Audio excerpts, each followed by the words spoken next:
Welcome to Some Shit We Like, episode number 259. I'm totally using that. Go for it. What's up, everybody? We're here. We're going to talk about some cool stuff. Maybe You're some back. not so cool stuff. I'm back. Yeah. I was at a cheerleading competition last week. Yeah. Yeah. Mike likes to cheerlead on the weekend sometimes. Yeah, we got third place. We moved place, though, so it's all right. But yeah, I'm back. Cool. Did you do anything else? Like a busy week, or tell us. No, I mean, you were gone for a while. So I was gone for a week. I've been playing a lot of Zelda, and that's pretty. That's pretty much it. Playing a lot of Zelda, 60 hours. Yeah, playing a lot of Zelda and doing stuff with my kids. That's all. Cool. Me, not so much. No? Doing anything. I'm getting hyped though for When hiking? Royal Rumble. It's tomorrow. Oh, Royal Rumble's tomorrow. Yeah. So I've been watching. That's the one where everyone gets in the ring. Yeah, every 2 minutes. See? I'm learning. He's learning. So Royal Rumble's tomorrow. NXT is a show tonight, but I haven't watched NXT since the last special, so I probably won't watch the special tonight.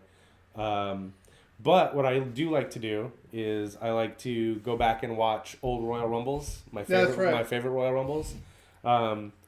Last night, actually, I did some.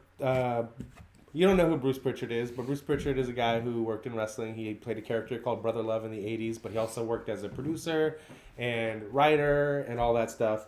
And he's got a podcast called Something to Wrestle With. And what it is, it's basically him telling his memoirs every week. It's like, hey, Bruce, what happened when Royal Rumble 1988, which was the first Royal Rumble, and it was also the first show that Bruce ran the live production of when him working there. And so what they did was they talked about all the matches on that show with the exception of the first Royal Rumble match. And then they did a watch along where it's like, hey, cue this up on the WWE Network to this time frame and hit play, hit mute, and we'll do some commentary over it. So I actually watched the Royal Rumble match with their commentary over it last night, which was really fun. Interesting. And then, yeah, if anybody out there's a wrestling fan, you should really check out Something to Wrestle With. If you haven't listened to that podcast yet, it's pretty badass. And then also the other Royal Rumble I watch every year, no matter what, is Royal Rumble 92. And that's the first and only year the championship was vacant and the winner of the Royal Rumble became the WWF champion. And Ric Flair won it that year. Spoilers.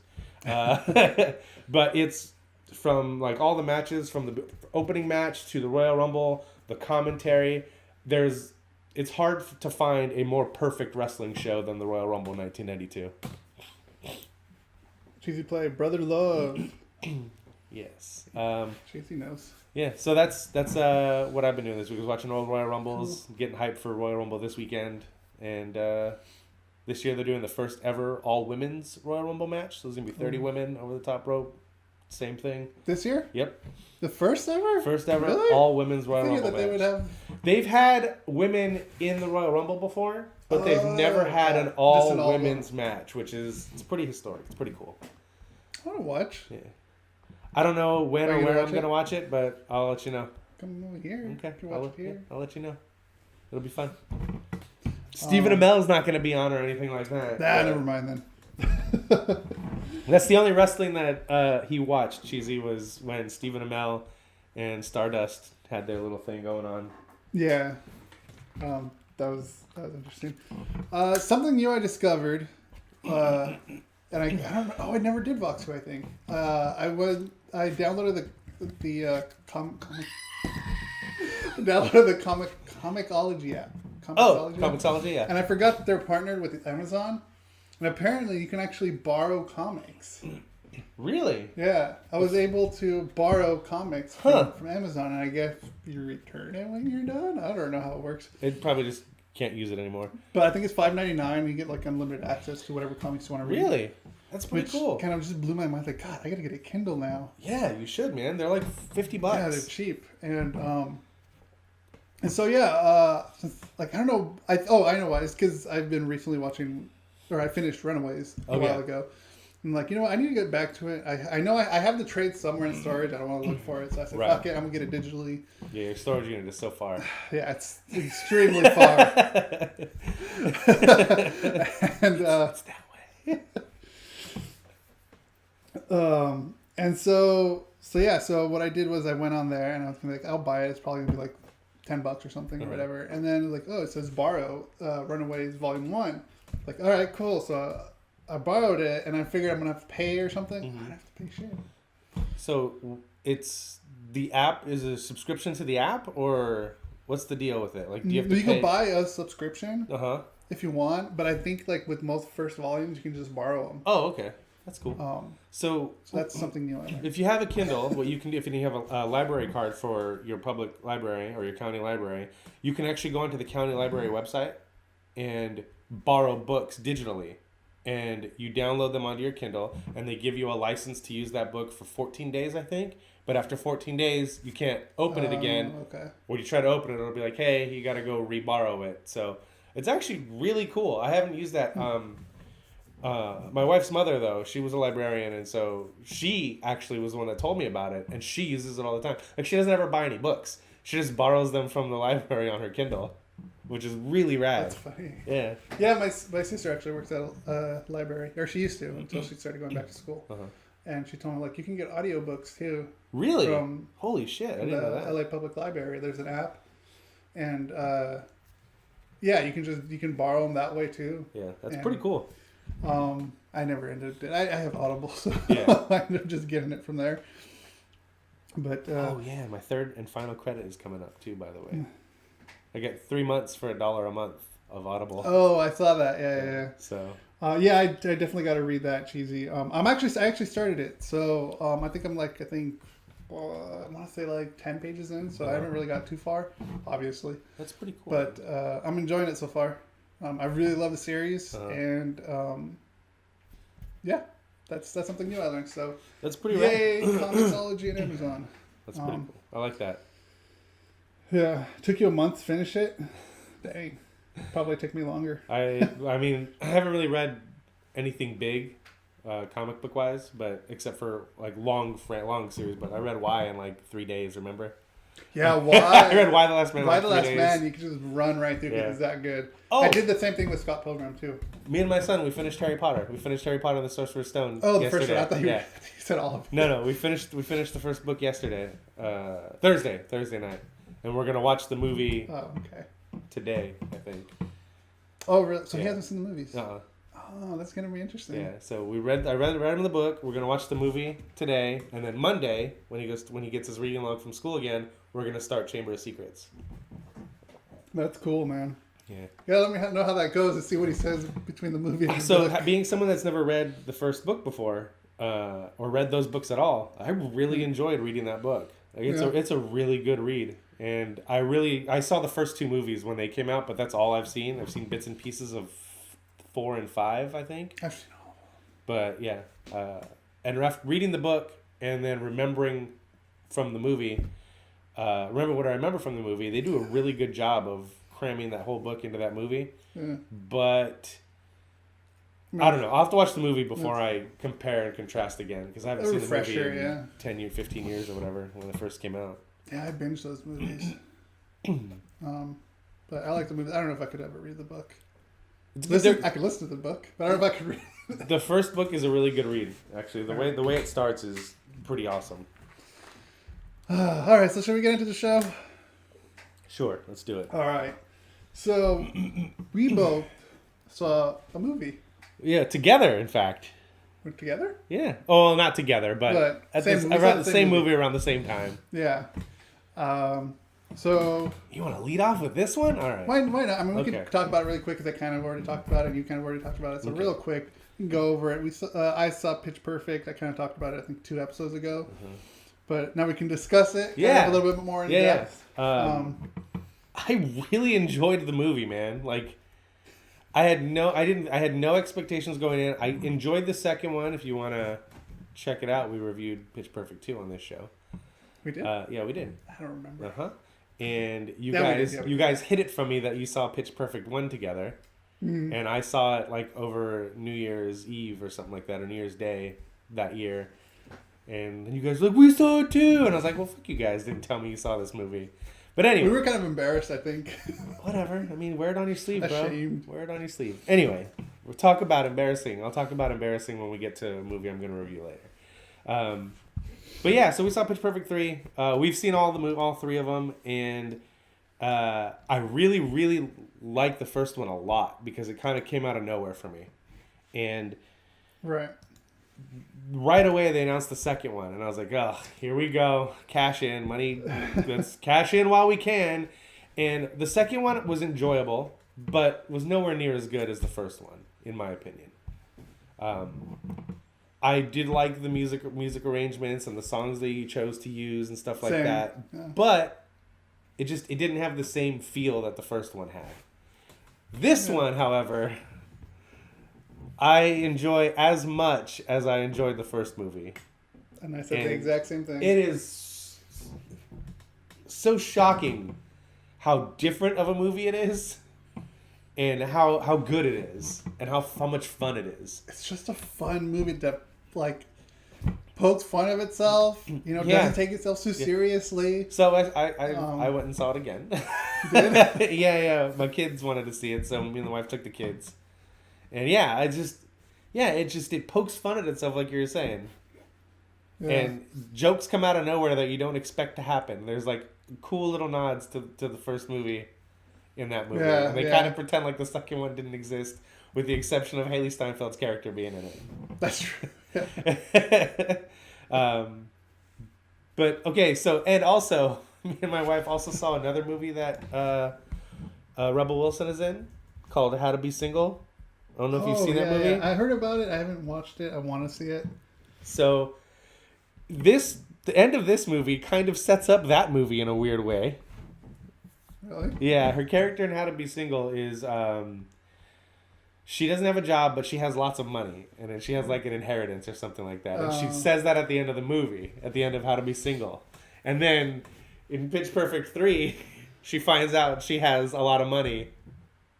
Oh, and that's funny. We both looked at it and we're like, holy shit, that's hilarious. That could totally tie together with that other movie. But yeah, anyway. Pitch Perfect 3 was super fun. The action sequence that they opened the movie with was like, what the fuck? I was like, what is going on here? I loved how they opened it, because you think like, how the fuck are they going to get to this? That's what I kept thinking throughout the entire... How are they going to get to that explosion off of a boat? And like, it's in the trailer. Yeah. And they did it so well. And oh my god, John Lithgow, perfect. So and everything, good, man. everything he does so is good perfect. at everything. It's like try to name a bad movie with him in it, and you really can't. As far as I can, no, you can't. I can't. I still think my favorite role of his is in Dexter. Harry and the Hendersons. Well, he's good in that too. I watched that movie way too much when I was a kid, but yeah. But he was so good in this. His accent was. It was almost like a parody of a bad accent. The accent was horrible, and sometimes it wasn't even there, and sometimes it was fine, but that wasn't the point. The point was we got John Lithgow in the movie. Exactly. Yeah. Exactly. So, go see it.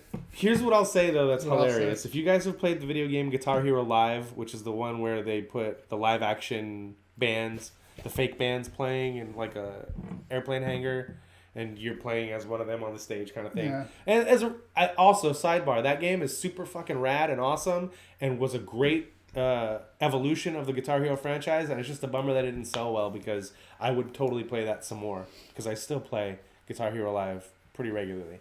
But anyway, so they have all these fake bands in Guitar Hero Live, and the bands that were on the USO tour with the Bellas look exactly like the fake bands from the Guitar Hero Live game. Funny. It's so funny, dude.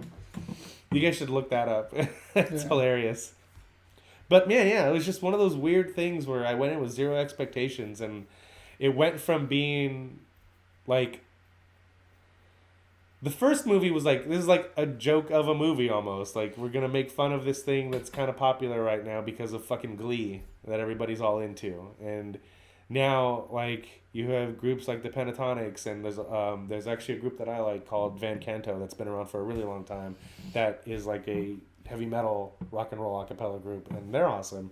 And they started to get more traction recently because of, or a few, like 5-6 years ago when these movies came out, because it became a thing. The second movie was like just more of the same, and this movie was almost like a parody of the parody that the first movie was. And all the little tiny throwbacks to where, like, at that one point when she goes, and I brought this just in case, and it's a cup, and Anna kind of smacks it out of her hand. And it's one of those things that the first time I saw it, I didn't catch that. Oh, you didn't catch I didn't that? catch that. But I did catch Fat Amy getting a burrito thrown at her during the action sequence. Did you catch that in the kitchen?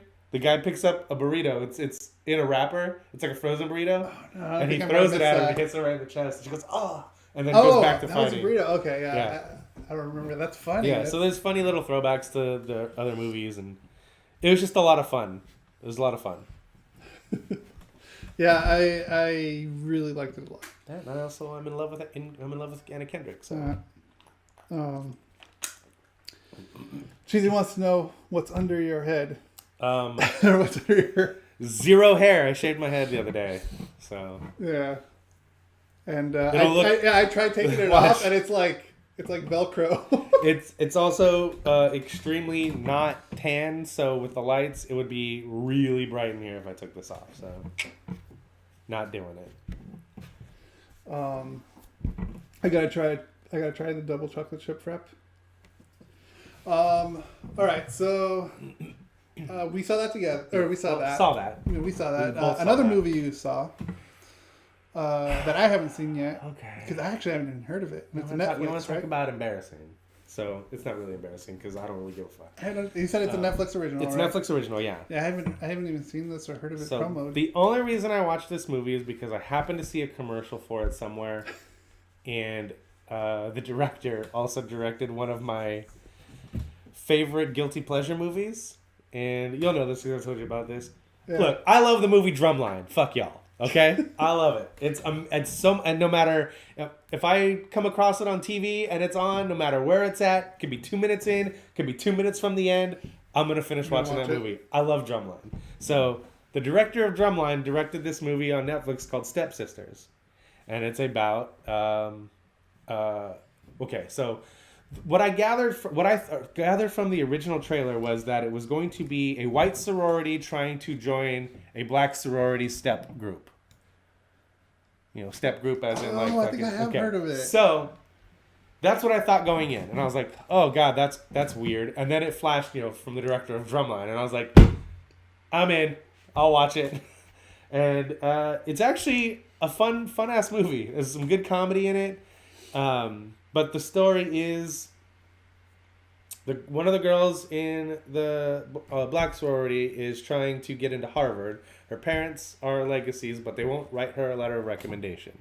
She's working for the dean, who's also a Harvard graduate, and the white sorority get in trouble because someone has sex in a bush outside of their house. So they're threatening to get their charter pulled unless they reform themselves. So the dean has this idea of like, you teach these girls how to step, get them in this step competition, and if they prove they can work together and be like an actual sisterhood, then I'll write you the recommendation for Harvard.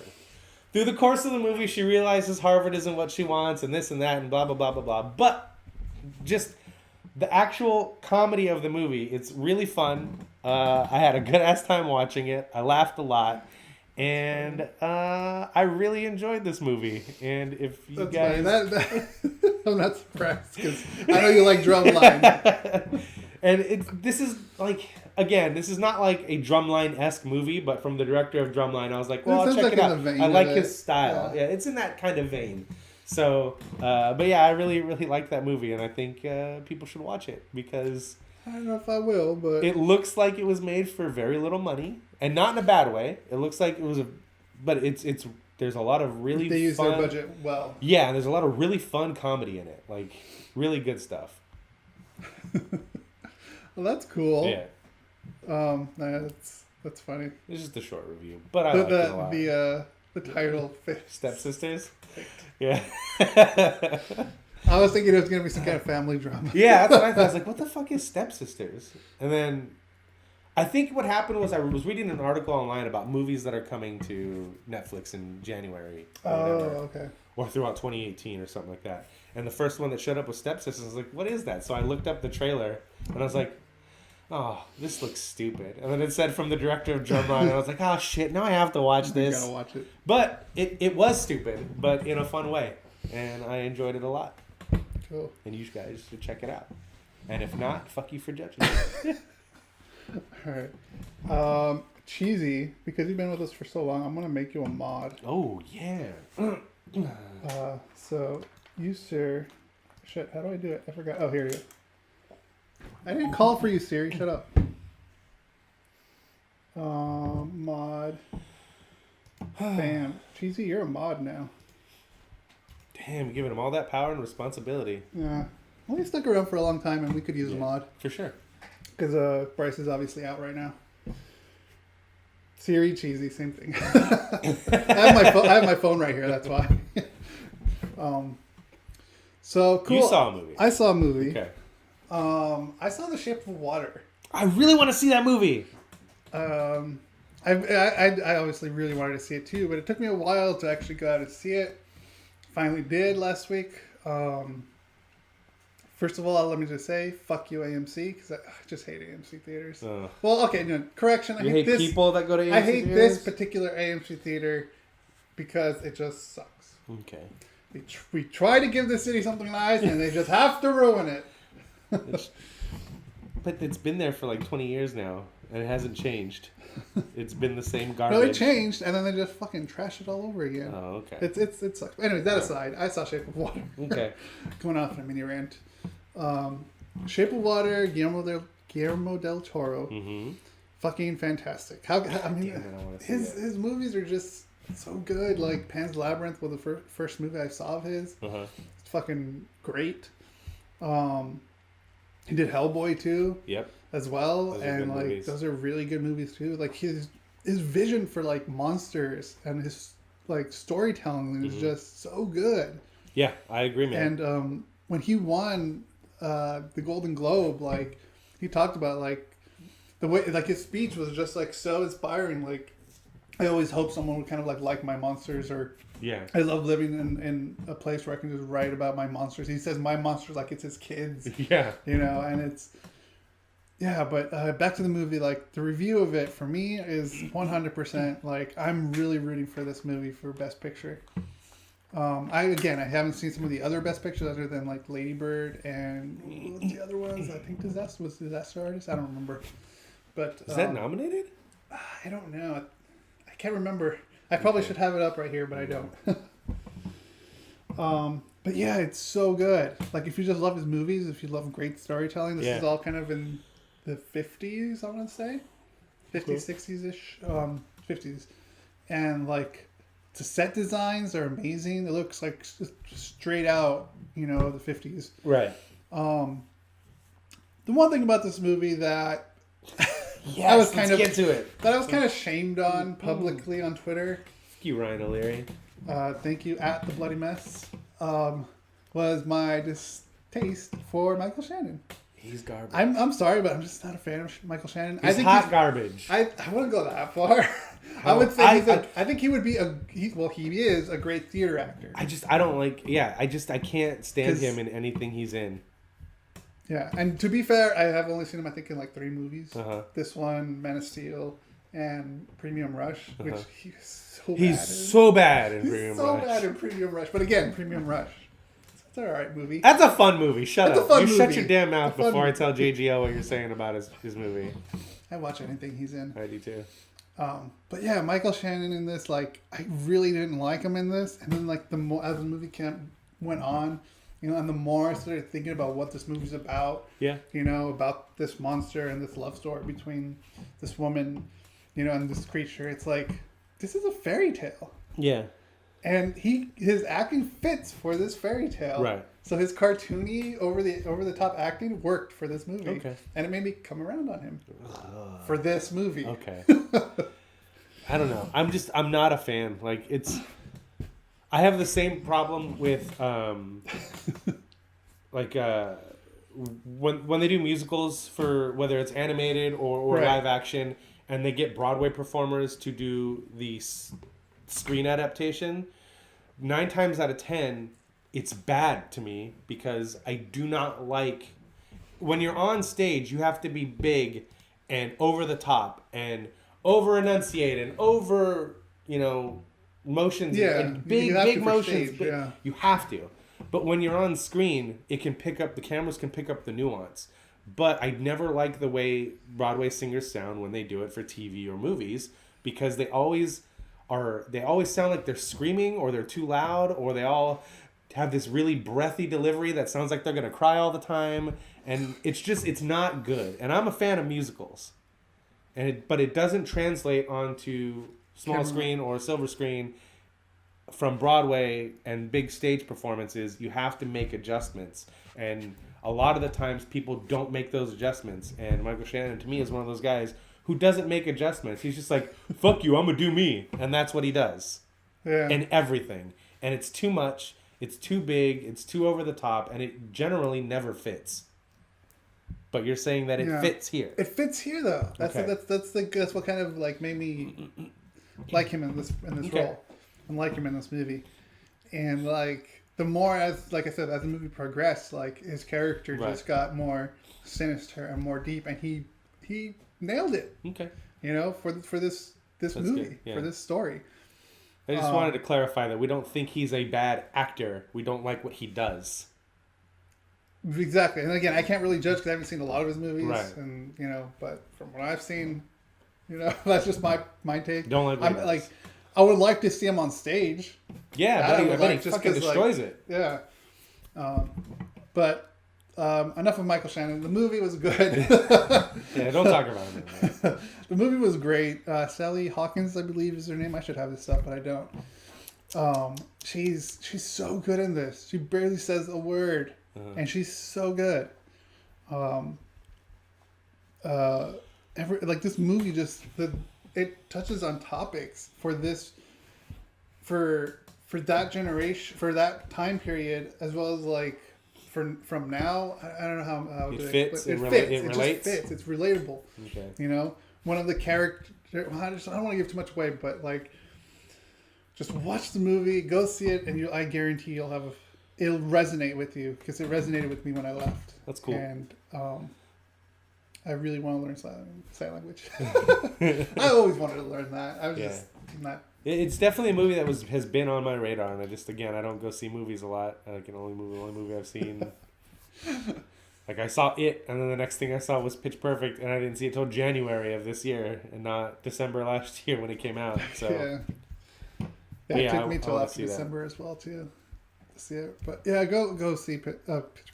Well, go see that too. No, go see Shape of Water. Go see Shape of Water, because it's a fantastic movie. I really hope. They were nominated for 13 Oscars. Holy shit! Is it really? Yeah, and I think he always gets nominated though. Like it's his technical proficiency always gets him nominated. Yeah, his team is just amazing. The set design, the costume design, everything is so good in this, and I can't praise it enough. So yeah, I'd go see it. Cool. I wouldn't mind seeing it again. In fact, yeah. All right. Was that it? Movies wise, yeah. Movie wise, that's it. Uh-huh. All right. So now we got video games. Yeah. Okay. So I don't know if any of you are fans of the God of War franchise, like I am. I actually really enjoy those games. I played the first one. They finally announced a release date for the new God of War reboot. That's just called. Hey, guess what it's called? It's called God of War. Cheesy's happy. Yeah. Coming out on April 20th. Insert pot joke here if you like. If not, that's cool. You're not immature. And it looks really rad. Like, I was kind of on the fence about this game from the original reveals and trailers and details that they put out about it, because I'm kind of open worlded out right now. Played a lot of over the last 2 years. I've been playing a shitload of open world games, and not that they've been bad, because all the ones I've chose to play I've really enjoyed. You get fatigued of it. But I'm tired of hunting, and I'm tired of cooking, and I'm tired of discovering. Like, just give me a nice directed experience. That's why it was so nice to play Uncharted Lost Legacy between two big open world games that I'm playing. So it's a nice change of pace. But God of War, watching the release trailer and seeing what the story is sort of more about and all that, it seems very, very interesting, and I'm leaning way more towards picking it up than I am waiting for it to be on sale or waiting for it. You know what I mean? Like, it seems really, really cool. It's coming out April 20th.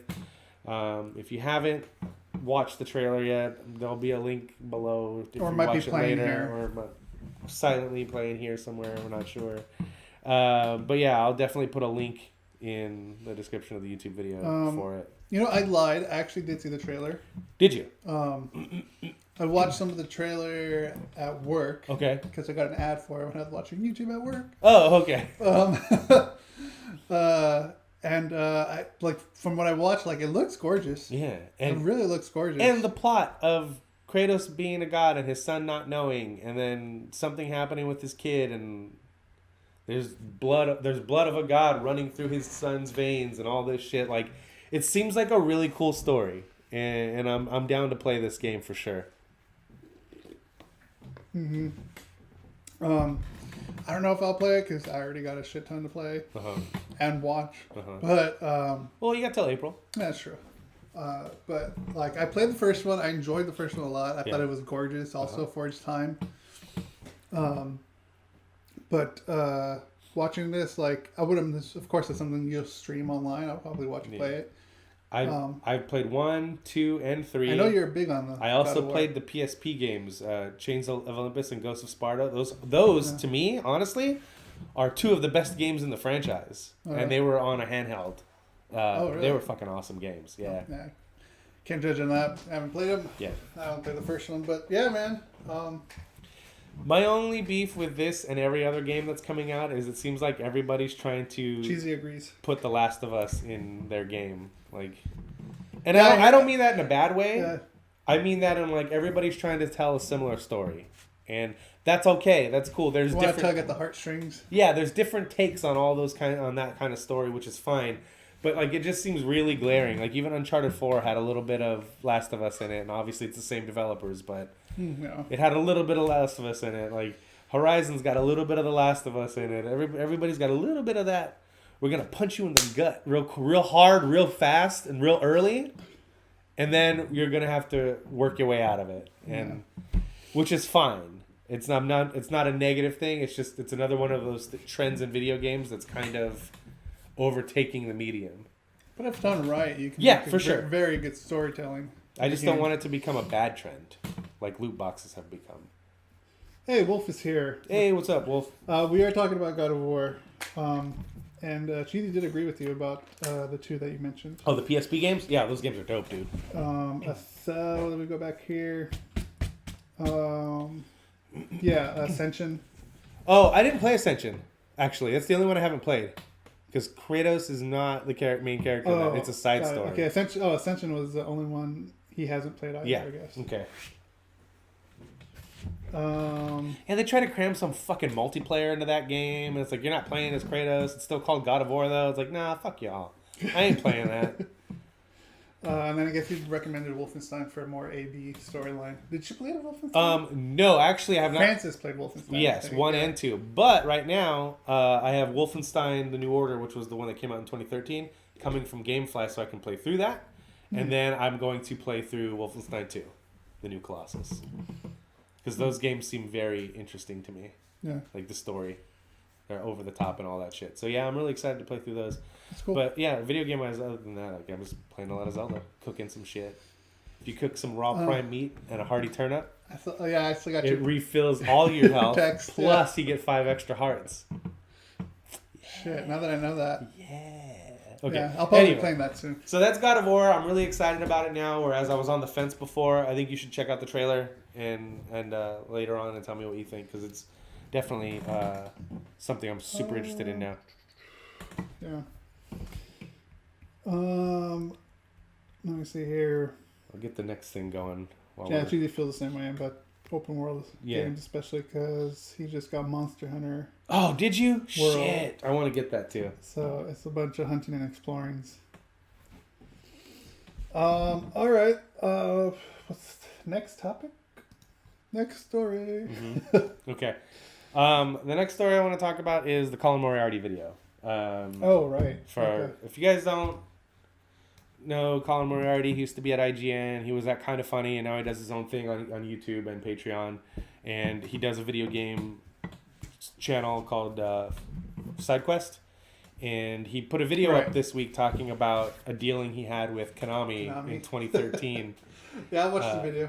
Which was hilarious because like it was one of those stories where like you'd never think a story like this would ever be told because of the publisher and not wanting to burn bridges and all this stuff. But he said that he he got the okay from the people he used to work with at IGN and made sure he wasn't going to be liable legally for anything, and told a story about how in 2013 and going back to 2011, I think it was, Konami had blacklisted IGN USA from covering their games because they weren't happy with the review that IGN gave Castlevania Lords of Shadow. Right. And if you guys haven't watched this video, again, there'll be a link somewhere for you to click and watch. In the description or in the card. Yeah, and it's just one of those things where, like, Konami was already pissing me off because of the way they treated Hideo Kojima on the way out. Exactly. Yeah. And the way they fucked up Metal Gear 5. And it's just weird, man, how publishers... And I know they're not the only ones. I know that this is the only one that's being brought to light right now. I know that, Rockstar has had some fire thrown at it from, like, bad working conditions for people. And I know that Activision and EA have had similar things said about them, but here's an actual tangible story that we can actually point to and say, you know what? Fuck you, Konami. So they blacklisted IGN. He went for US. Yeah, he went for a interview with them about Castlevania Lords of Shadow 2, a game he was very excited about actually, because he liked the first one, and they said no, and he tried to talk to somebody he knew that worked there, and they wouldn't talk to him, so he said fine, told his upper management about it, and they were supposed to get, a demo from them at the IGN offices, but they canceled the first time, and then rescheduled with the project lead and the PR guy, and then when they found out that Colin was going to be the one covering the game, they canceled again, and it's just a weird situation, a weird, completely unprofessional situation. Yeah. The only other thing that even comes close to this was Jeff Gerstmann gave Kane and Lynch a bad review on GameSpot because it was a bad game, and IO Interactive, I think it was I don't think Square Enix. No, I don't think they were publishing them yet. IDOS, but their PR had contacted GameSpot and were like, "Hey, you can't run this review. We're buying ad time on your site for this game." They like.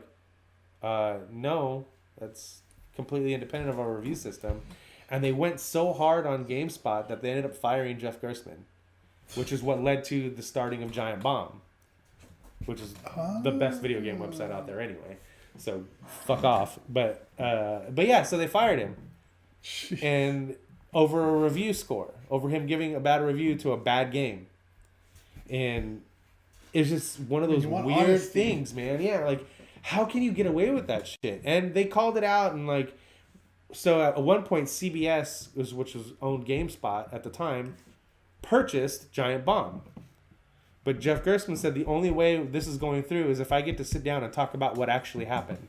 And so there's like an hour-long video podcast up on GameSpot also. That I think you can still find it, or find it on YouTube, where he talks about everything that happened and why it happened and why he got fired and why he's deciding to come back under the umbrella. But yeah, that's the only other time that I can think of where something has become public with actual tangible evidence to where you can say, man, fuck that developer, or fuck that publisher, or that PR company. And it got to a point where, like, you and I are playing those My Vegas games to earn rewards points. And I told you, I said, I'm deleting the Konami one. And you asked me why, and I sent you a link to the video. And you're like, okay, yeah, that makes sense. I feel kind of dirty, but I want those damn points. I'm not playing it. I don't care. I'm not playing the Konami one. It's gone. Yeah, when I watched this video, I was like, well, like, first of all, bravo for him finally talking about it, or being able to talk about it. Right. But yeah, it just painted Konami in such a bad way. They've been a dumpster fire for like the last decade, and it's finally coming out. It sucks because there's so many games that they put out that I really enjoy, and like watching this and how unprofessional they are, it's like, I don't know if I could buy a game from them again. Don't worry, they're not making any more games anyway. The last game that is coming out right now is that Metal Gear Survive game, which is just using all the assets from Metal Gear. Really? But Yeah, I just heard about that. And people are saying, this is a good game. This is a good game. I don't fucking care if it's a good game. One, it's not Metal Gear in any way, shape, or form. Two, Konami is never seeing another one of my dollars, ever. And yeah, so I don't really care about it. And sucks. Who's voicing... The Snake's not in it. It is not a Metal Gear game. No, it's just called Metal Gear, but it's not Metal Gear. I feel like for me, Metal Gear ended at 4. 4. The first 10 hours of Metal Gear Solid 5 Phantom Pain. Yes, RIP PT. Awesome, awesome. Yeah, which sucks. Yeah, again, PT or Silent Hill, like. Yeah, I love Silent Hill. Sad about that because it was so good. It was so good. But it wouldn't be the same if they made one now anyway. It wouldn't be. No, it's the same thing I was telling you guys a couple weeks ago about Burnout. If another Burnout got made, it wouldn't be the same. Nobody still works there. It wouldn't. It would be pointless. Whether it's not the same or not, I mean, you kind of have to like. Well, not with Konami, but kind of almost just like at least play it out to see what happens. Demo it, right, for sure. What it is, at least maybe it's better. With Halo, when Bungie left and bought themselves back from Microsoft, and then 343 Industries took over the Halo games, I was real skeptical about Halo 4. Halo 4 actually ended up being a really fun game because they didn't try to change the formula. They made a Halo game, but they implemented their style to it. And I haven't played Halo 5 because I don't have an Xbox One, but I've heard that Halo 5 is actually a really good game. And I've done what they should have done with 4, essentially, is made it their own. So yeah, I'm all for giving people a chance, but I would never, if another Silent Hill got made, I would never go into it expecting it to be what I want Silent Hill to be. I would have to go in with an open mind because nobody works there anymore. Same with Burnout. If they made a new Burnout, I wouldn't go in with the same nostalgia I have for Burnout Paradise because it's a completely different team now. Nobody fucking works there anymore at Criterion. Nobody. But yeah, fuck Konami. They're not getting any more of my money. Yeah. It really sucks though that shit like that went down. But as Wolf mentioned in the chat, Death Stranding. Is that what it's called? Yeah. Death Stranding. Yeah. I'm sorry. It's tiny letters trying to read. I'm in to check that out, man. That last trailer at least they we showed, got that from what happened with PT, and we got something at least. That looks like a combination of Metal Gear and like a horror game also. Like I'm interested. My interest is peaked. Yeah. And I'm really looking forward to see what they produce. I'm sure we won't see that till 2020, if that. But yeah, I'm very curious to see how that thing goes. And the thing that I like that really has me excited for it, because I know what it can do, the engine they're running on is the same game engine that Guerrilla Games built for Horizon Zero Dawn. So that's what Death Stranding is running on. It's running on that engine. His engine? Yeah. No. Which engine? The one that Guerrilla made for Horizon. Oh. Yeah. Because he didn't get to take anything from Konami. That's Konami right, kept Fox you're engine. Right. That's right. But yeah. That's so fucked up. Yeah. But yeah, I know what that engine can do because I put 110 hours into Horizon, and it gets me really excited. It looks great. It feels great. It plays great. It is objectively, technically, the best video game that was made last year, as well as my favorite. Gotta throw it in there. Yeah. Yes, I do. Horizon HZD, is that how you... Horizon Zero Dawn, okay. Yeah.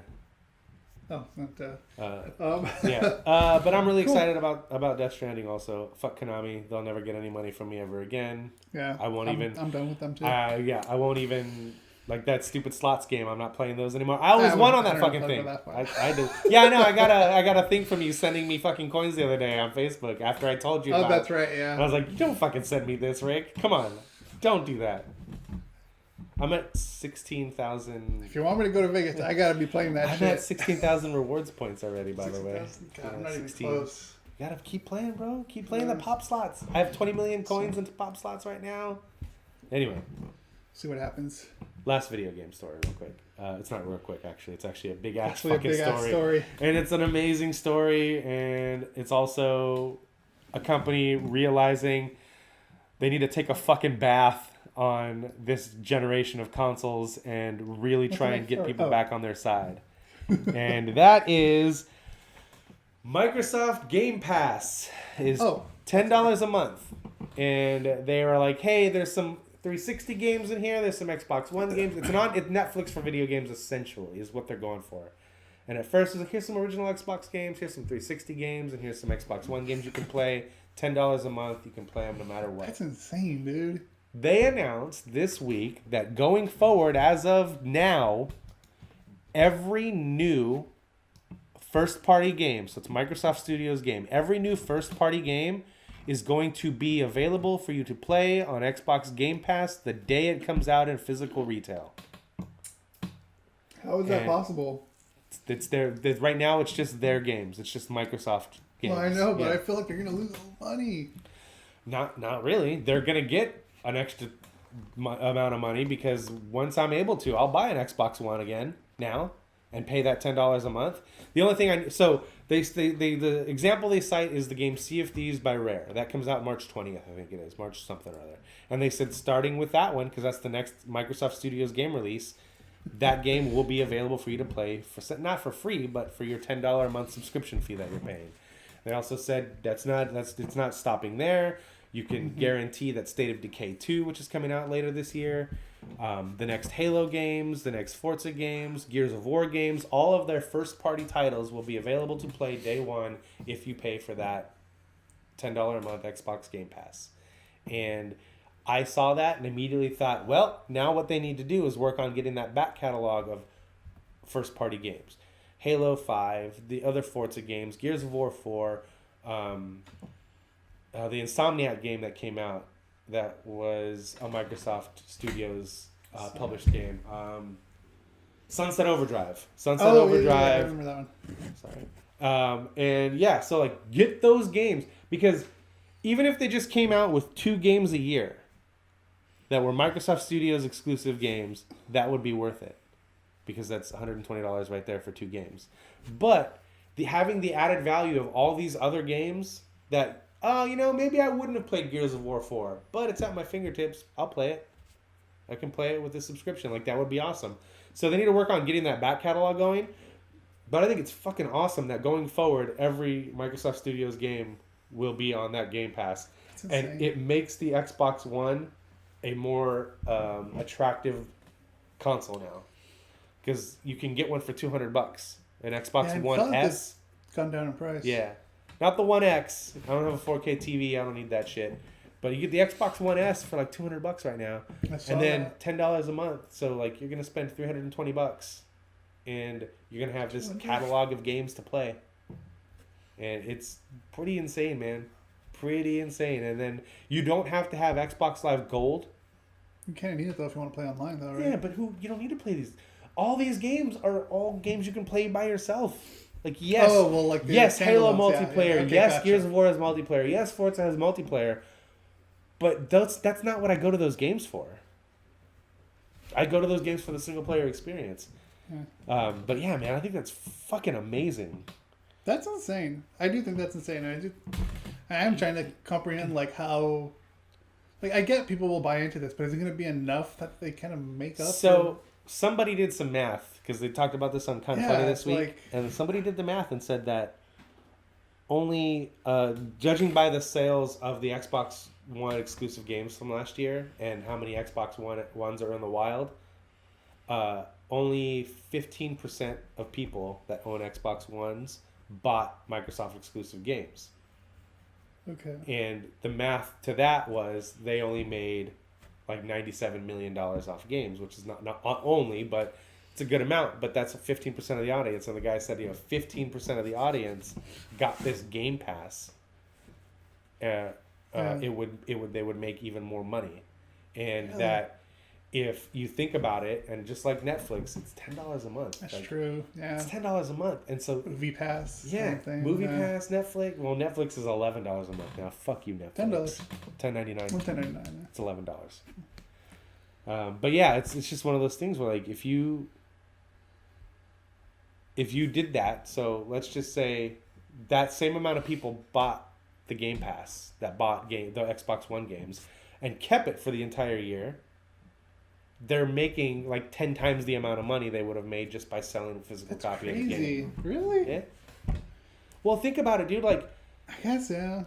let's say Math is Netflix. not my If strong Netflix subject. put Glow out on, and I know they put Stranger Things out on DVD, right? Yeah, they did. So you go out and you buy that DVD. It's $40 or whatever, or you give them $11 every month as a consumer, and you really like that thing, so you go buy the physical copy anyway. I would probably buy it for the extra features. See, games don't have that luxury of having the extra features. Yeah. But man, this is getting closer to that Netflix style of game delivery that we've been wanting for a long time. If that happens, because I know we talked about that, like I think even before podcasting, when Netflix came out. Yeah, it's like if that happens, that's gonna be crazy. And well, we talked about it on the show in particular because there was a rumor Crazy in a good way. 4 or 5 years ago, maybe a little longer.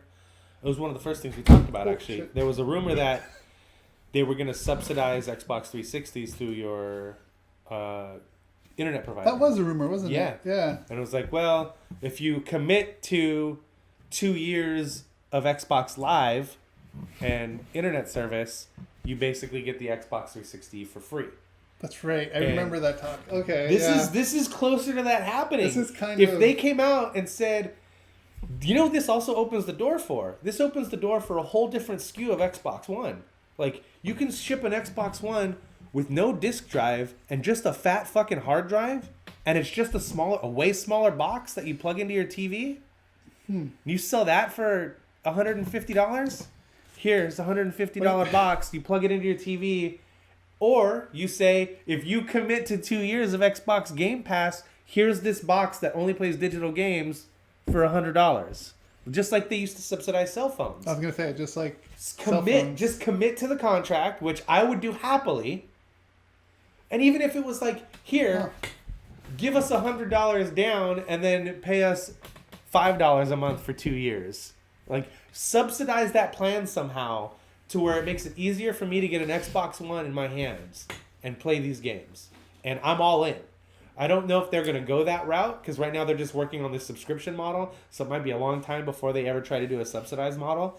But if you subsidize the cost for the consumer, man, and make it way easier for me to get, like, less points of failure. No disk drive, you don't have to worry about that. All it is the chipset and a hard drive. Yeah. And that's it. For me, I don't think I could do that. I could do that easy. I'd rather just put down my $400 and buy the PlayStation or buy the Xbox X or whatever the fuck. Yeah.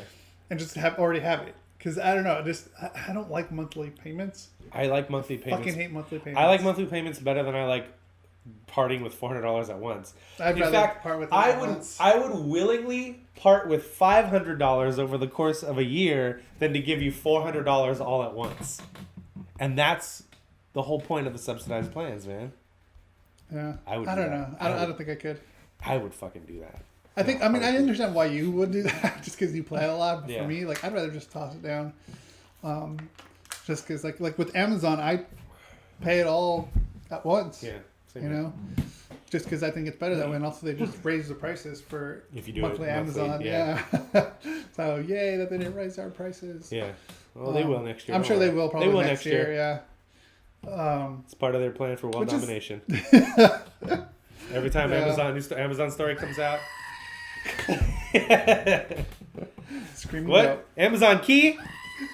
Is that what it's called? Yeah.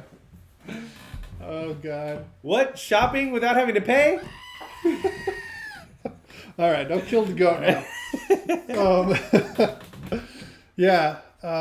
It's an interesting idea. I think if they did first of all, the $10 a month, like if they did the math and it's going to benefit them, fucking go for it. You know? And right now it's just, and so now they're also working with GameStops and other retailers to sell subscription bundles. Oh, I know. So it's like 3-month card, 6-month card, year-long card, like that. So the retailer is still going to get money.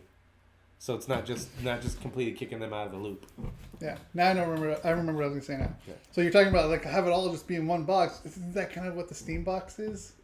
First off, Steam boxes don't actually exist. It was a nice idea, but... Okay, see, I'm behind on that then. Because I thought like they actually sold Steam boxes where you can download the games. That was the plan. That was the plan. And yeah, if you want to spend, $1,300 on a good PC to play video games, But they're trash. Huh? Cheese says they're trash. They were. I don't know. The Steam boxes that came out were fucking garbage. Okay.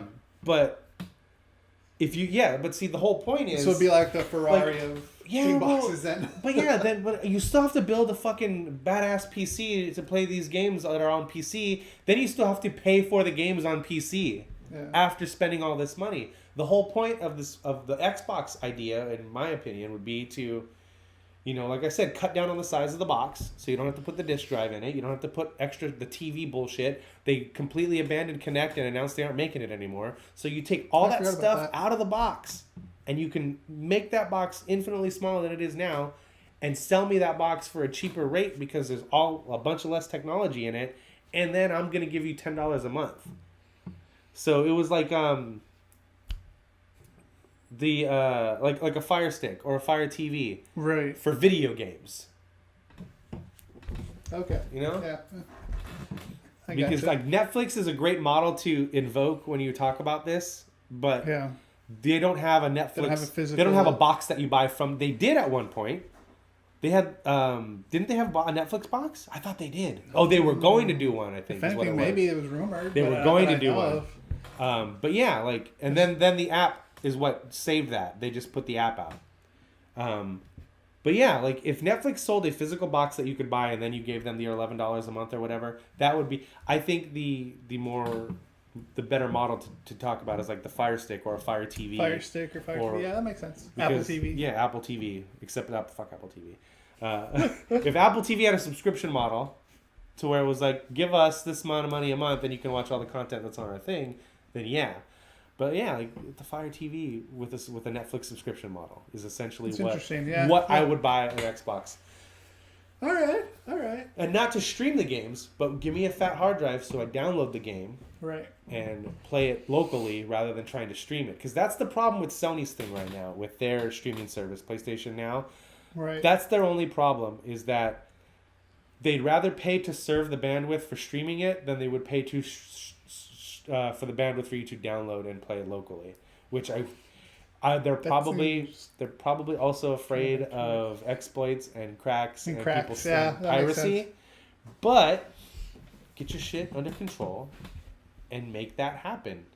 Right now, Sony has a subscription model where you can play a bunch of old games and PS4 games. But the main problem is a lot of people don't have fast enough or good enough internet to stream them. Figure it out. Sony already has all this in place to kick Microsoft in the balls again. All they have to do is announce, now you can download the games and play them locally. Interesting. And they'd have to lower their price because right now I think it's $20 a month or $19 a month. Fuck, that's a lot. But it's got a lot of PlayStation 1 games, a lot of PlayStation 2 games, PlayStation 3, and PlayStation 4 games. Yeah, it's too much money. But they'd have to bring that price down. And they've been messing with their pricing model. But the thing that's killing them, in my opinion, is the fact that you have to stream the games. If you could download and play them locally, which is what you're going to be able to do with this Xbox Game Pass, they would be destroying it. Yeah. But Microsoft, man, is just trying to win the hearts and minds of gamers back after they royally fucked up at the beginning of this generation. And they're not doing poorly. They're selling a lot of consoles. They're just not where they want to be. They'll find it soon. Yeah, and this would be a thing that would push me over the edge to get in an Xbox One S, which I don't have. I have not had an Xbox console this generation, and it's one of those things where if they would have announced this before I got my Switch, I probably would have got an Xbox. Yeah. But I'm happy I have the Switch. I don't regret it in any way, but I haven't played Halo 4 yet. So, speaking of Switch, segue. Yeah. What's the thing? Yeah. So, did you read up more about this? No. Labo? Oh, the Labo thing? Well, transition. I mean, so the Labo thing, I know you guys talked about it last week. I just wanted to give my quick 2 cents. I didn't watch the video, so I'm not sure if you guys were positive. I know Bryce said it's not for him. At first, the first thing I thought when I saw this was like, Nintendo's taking the crazy pills again. They're just being weird for the sake of weird. But then I kind of looked at it and I was like, for me, the only thing that makes it not for me is it's too expensive. How much was it? Oh yeah, 70 and 80. 80 yeah. The variety pack is 70, which comes with a bunch of little things, and then the robot one is 80, which I understand that I'm paying for the software also, but like if these are just kind of glorified apps and I'm paying $80 for fucking cardboard and gears and shit that are hard to put together. I love putting shit together. My son would love something like this. I was gonna say, I think your son would probably love this. But I also know how my son is, and it would break in 2 days, and then I'd be $80 out. Yeah. The cool thing is, I don't know if you guys mentioned this, but they also announced that they're gonna have the stuff online for you to download the templates, and you can print them out yourself. Oh yeah, I think Bryce mentioned that too. Yeah. But the thing you won't be able to do is like there's like I don't know if you saw the video, right? Yeah. Where it has like intricate gears and pulleys and strings inside. Yeah. Like you can't print that out. How am I supposed to do that if anything breaks? There's a whole modding community that I'm sure can figure it out. Yeah, but then it's gonna cost me the same amount of money that it would to just buy the fucking thing again. I just meant for like the modding community, you know. I think it's something that it looks interesting and looks cool and looks fun, but at the same time, like, all right, Nintendo, you had a good year. After a bad 4 or 5, you had a really good fucking year. So I'm not taking anything away from the year you've had. It's been fucking awesome. Slow your roll a little bit. Pump the brakes. Relax. Enjoy the year you had before you start coming out with this crazy weird shit again. I like when Nintendo gets crazy and weird. Sometimes it's good. Sometimes it's bad. This, to me, seems more good than bad. But at the same time, hold on. Because we've only had 2 gigantic games for the Switch. Almost said Wii U. We only had 2 big gigantic games for the Switch. I know everybody's buying everything on the Switch, but they're only buying it because they're trying to justify the purchase of their console. I'm sorry, but if Nintendo had been king shit for the last 5 or 6 years, nobody would have fucking bought ARMS. Nobody. ARMS. Oh, the boxing game. Nobody would have bought that shit. And it got bought and sold well based on the fact that there was nothing else to play on the Switch at the time. I just don't want to move when I play games. Yeah, I hear you. Mario Kart 8 Deluxe I don't count because it is a rehash of a game that was on the Wii U. And I know it sold well, and I bought it myself for the Switch, and it's fucking fantastic. But that is not it. It's still just a port. Wait till we get an Animal Crossing. Wait till we get a new Pokemon. Wait till we get a new Pokemon. Wait, give us a new Pikmin. Not ports. Give us new games before you start trying to give us this weird shit.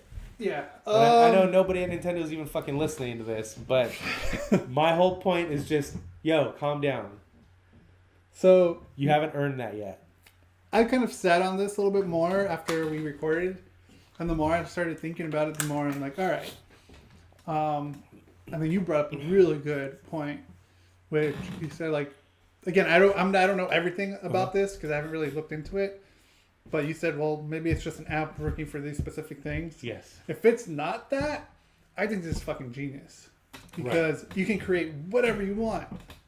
You know, if it's like programmable, like you can, you know, do things or mod things. I don't know how it works. So the programmable, but if you can get creative with it, like with the modding, is like, you know, there's that Maker Faire or whatever, you know, like if they can take that Switch and like do all kinds of crazy shit with it, that's pretty fucking awesome. I mean, I'm sure someone probably could hack it too. That's the only way that stuff's gonna happen because the software that comes with this stuff, it'll sell though. If someone can crack it, it'll sell.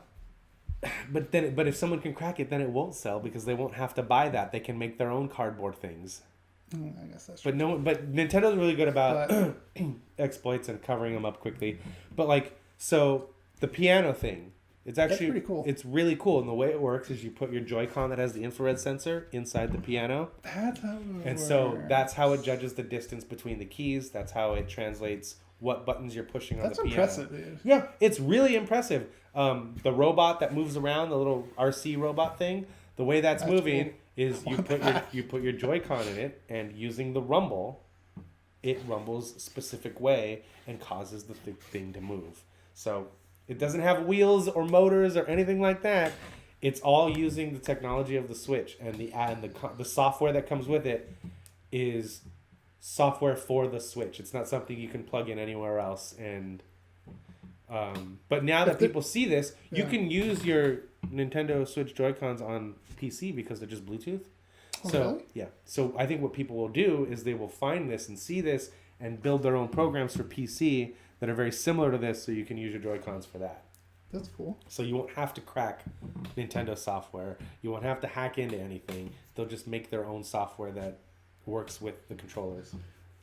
Another thing that we talked about this and want to let it more settled in. It made me also think like my nephew, he really likes to build stuff too. Yeah. Like he likes to create things. Like he's actually, like I guess how your kid's doing. Like he's taking a programming class too. Nice. I was like, what? Or Michaela's taking the programming She took class, one, right? yeah. It was like only 4 weeks, but it was, And it's it was like, just a fun thing. Oh, like God, I wish we had that when we were kids. It was the Lego robotics set class. So yeah, he's taking a programming class, That's cool. and like this thing that Nintendo has, Labo, like this can inspire kids to do, to push them towards making stuff, Yeah, or saying, pushing them in like the direction of science, which is good. Or even them saying, you know what, I don't like the cardboard designs that came with this thing. I'm gonna make my own. Make something else, yeah. And put the thing and play this game.